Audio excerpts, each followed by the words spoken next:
మీ అందరికీ నా హృదయపూర్వక వందనాలు. చెమ్మగలిగిన దేవుని పిల్లారా, మీరు హృదయాలు వెలిగించే మాటతో దేవుడే కొన్ని మాటలు తీసుకొని మీ అద్దెకు వచ్చినాడు కనుక మీరు నేను కలిసి ప్రభు మాటలు చేత మన హృదయాలు వెలిగించుకుందాం.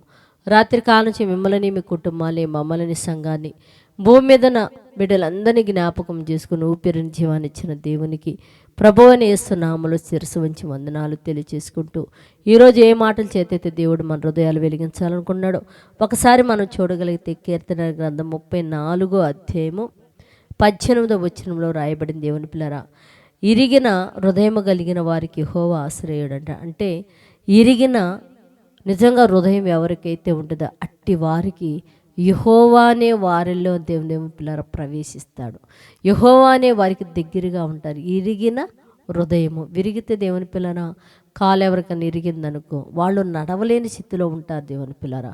అప్పుడు ఏం చేస్తాడు వైద్యుడు? చక్కగా గుడ్డగట్టి ఏమిటి తాడు చక్కగా అతనికి వైద్యం చేసి, నైనా మంచంలోంచి నువ్వు కదలగడదు జాగ్రత్త అని చెప్పేసి కంటికి రెప్పలాగా తల్లిదండ్రులు కానీ బంధువులు కానీ చూసుకుంటారు. కానీ ఇరిగిన హృదయం కలిగిన వారికంట యెహోవానే ఆశ్రయం. అంటే ఏంది?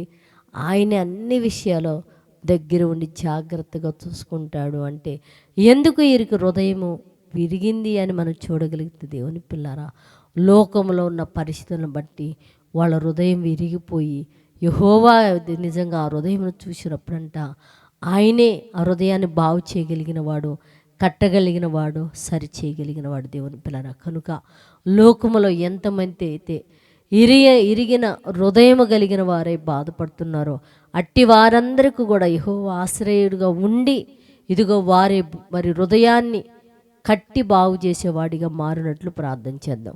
పరిశుద్ధుడా, చెమ్మగలిగిన మా పరలోకపు తండ్రి, నాయనా నీ కృపగలిగిన నామానికి వందనాలు తండ్రి.